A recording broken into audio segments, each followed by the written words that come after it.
इस हवेली की दीवारें सिर्फ ईंट पत्थर नहीं, ये 4 भाइयों और एक बहन की कहानियां समेटे हुए हैं।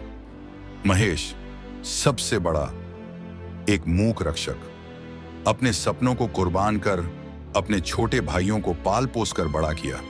चेहरे पर सफेद दाढ़ी और आंखों में ममता की छाया। वो पिता भी बना, मां भी, सब कुछ, बस खुद के लिए कुछ नहीं। सूरज अग्नि सा तेज सपनों के पीछे भागता हुआ। उसे कभी ये गांव, ये सीमाएं छोटी लगती थीं। उसने हमेशा ऊंचाइयों का रास्ता चुना और उस राह में कई रिश्ते पीछे छूट गए। नकुल चुप मगर भावनाओं से भरा, जिसने हमेशा जड़ों से जुड़कर जीना चाहा। घर, परंपरा और भाईचारा उसके लिए यही सबसे बड़ी पूंजी थी। चिन्मय सबसे छोटा, आंखों में सपने, दिल में डर। उसे सबके प्यार की जरूरत थी पर कभी खुलकर कह नहीं पाया। उसकी मुस्कान के पीछे कई सवाल छुपे रहते थे। और फिर सोना, घर की रोशनी, सबसे छोटी, सबसे चंचल। उसकी दुनिया अलग थी, कल्पनाओं से भरी, आधुनिक सोच से लबालब, फिर भी इस मिट्टी से गहराई से जुड़ी। ये पांचों मिलकर थे वृंदावन निवास की आत्मा। एक रिश्ता जो वक्त के साथ बदला, बिखरा, मगर अब भी दिलों में कहीं जिंदा है।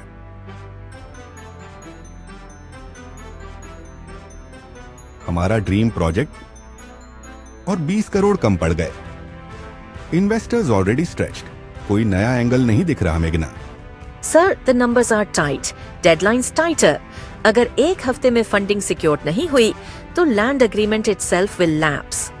हमने इतना आगे सोच रखा था, luxury township, green vertical spaces, branding deals, और अब ये।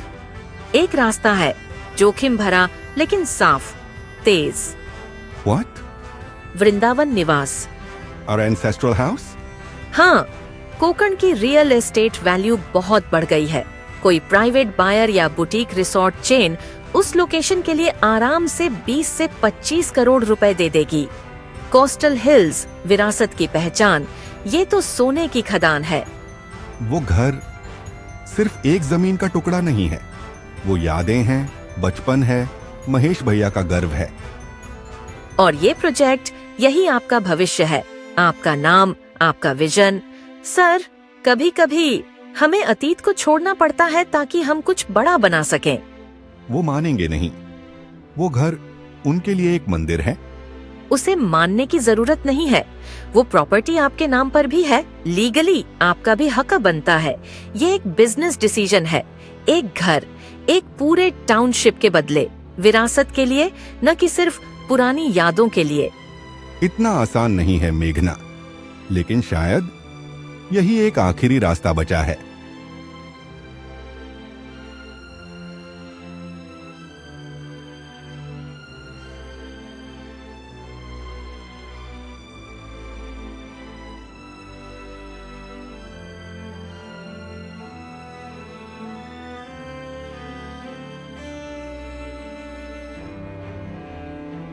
Suraj, still stressed about the funding?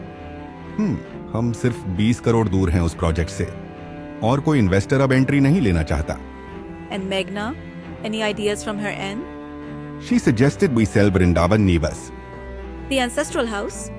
हाँ, उसने कहा कि हमें कम से कम 20 से 25 करोड़ मिल सकते हैं। लोकेशन, इतिहास, उसने इसे सोने की खदान कहा। She's not wrong. It's a smart move, Suraj. लेकिन आराध्य, वो घर सिर्फ ईंट पत्थर नहीं है। वहीं हम सब बड़े हुए हैं। महेश भैया ने हमारे लिए वहां सब कुछ कुर्बान कर दिया। वो जगह जज्बाती है। मैं समझती हूँ, लेकिन सोचो, महेश भैया ने ये सब इसलिए किया ताकि तुम आगे बढ़ सको। आगे बढ़ो। क्या यही आगे बढ़ना नहीं है? ये तो धोखा जैसा लग रहा है। नहीं, ये विकास है। तुम अतीत को मिटा नहीं रहे, तुम उसे सम्मान दे रहे हो, कुछ और बड़ा बनाकर। एक विरासत जिसे तुम्हारे बच्चे आगे बढ़ाएंगे। तुम्हें सच में लगता है ये सही फैसला है? सूरज, तुम्हारे पास यही एक विकल्प है और तुम्हें इसे करना ही होगा। ठीक है, हम अपनी बहन की शादी के लिए गांव जा रहे हैं। शादी के बाद मैं महेश भाई से हमारे पुश्तैनी घर को बेचने के बारे में बात करूंगा।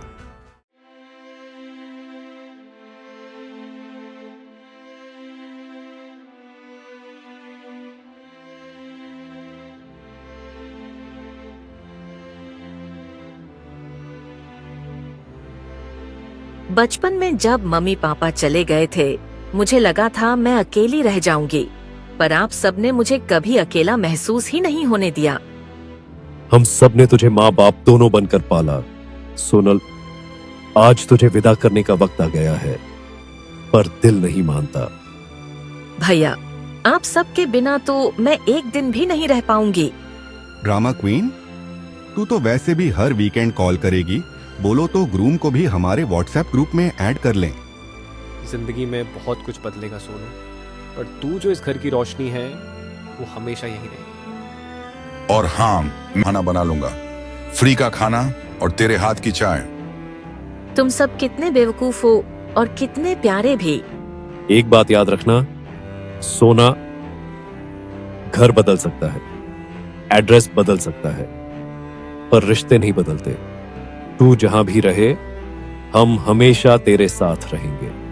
आप सब मेरे लिए दुनिया के सबसे अच्छे भाई हो, और इस शादी का सबसे मुश्किल हिस्सा विदा लेना नहीं, आप सबको छोड़ना है। दूल्हा मंडप में अपनी दुल्हन का इंतजार कर रहा है। चलो चलते हैं।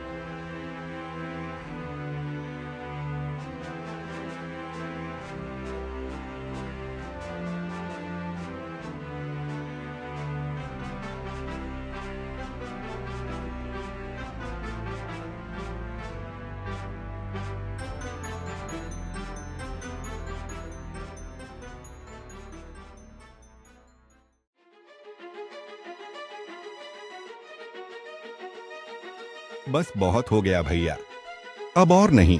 ये हवेली, ये जिंदगी, सब एक पिंजरा बन चुका है। पिंजरा? ये वही घर है जहां तूने चलना सीखा, बोलना सीखा। माँ बाबा की आखिरी निशानी है, और उस निशानी के नाम पर आपने हमें यहीं बांध दिया। ना बड़े स्कूल, ना बड़े सपने। आपने हमारे लिए फैसले किए जैसे हम आपके बच्चे हों, भाई नहीं। तुम्हारे माँ बाबा को खोने के बाद मैं ही तो था तुम्हारे लिए। जो कुछ किया, अपना सब कुछ छोड़कर किया। आपने हमारी जिंदगी अपने हिसाब से जी, लेकिन हमें कभी नहीं पूछा कि हम क्या चाहते हैं। मैंने खेती की, तू पढ़ सके। मैं शादी नहीं किया, तुम लोग एक परिवार रह सको।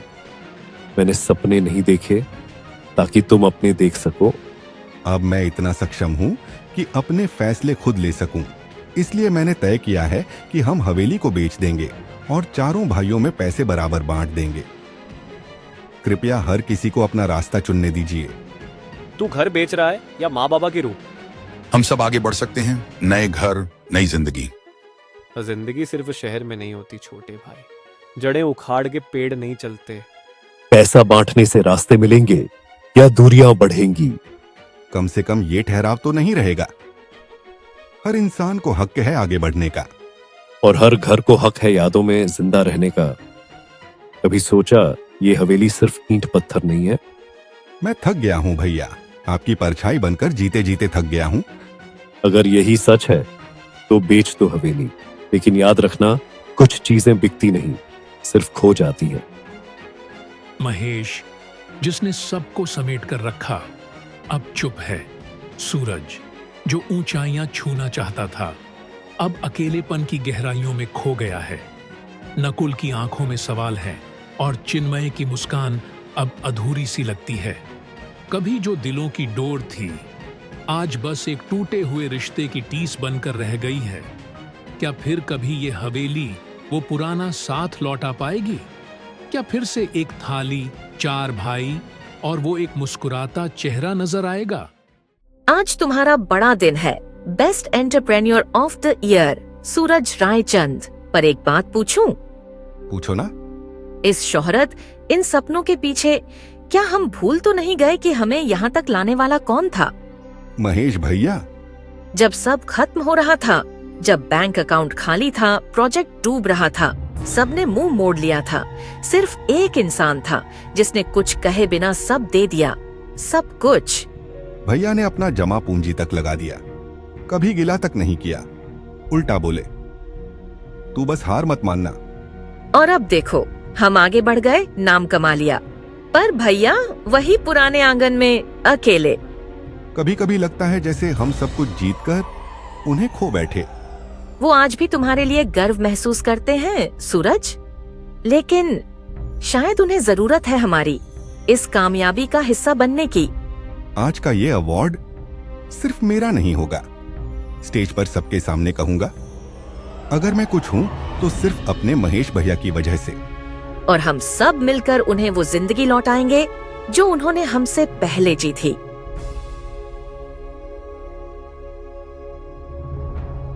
Thank you so much for this honor. Best Entrepreneur of the Year. It sounds big, right? But honestly, लेकिन सच कहूं, आज मैं जो कुछ भी हूं, जहां भी हूं, उसकी असली वजह ये ट्रॉफी नहीं है। उसकी असली वजह एक इंसान है, महेश भाई।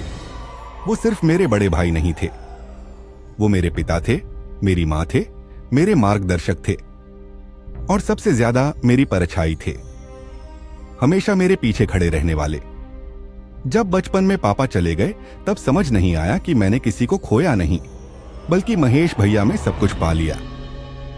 भैया ने अपने सारे सपने त्याग दिए ताकि हम अपने सपनों को जी सकें। सोना को स्कूल के नए जूते चाहिए थे, भैया ने अपनी घड़ी बेच दी। नकुल को कॉलेज की किताबें चाहिए थीं, भैया ने 2-2 काम किए। और मैं तो बस उड़ना चाहता था, और भैया ने अपने पंख काट दिए ताकि मैं आसमान छू सकूं। कुछ कर्ज जिंदगी में पैसों से नहीं चुकते। ये ट्रॉफी, ये सफलता, ये तालियां, ये सब महेश भैया की हर एक कुर्बानी की वजह से हैं। भैया ने कभी शिकायत नहीं की, न कभी थके, न कभी रुके। बस चलते रहे, चुपचाप, मजबूती से, जैसे कोई दीवार हो जो हमें दुनिया की हर तूफान से बचा रही हो। आज मैं जीत गया भैया, लेकिन असली विजेता आज भी आप हो। ये अवार्ड सिर्फ मेरा नहीं है, ये उन हर रातों का इनाम है जब आपने भूखे पेट हमें खाना खिलाया।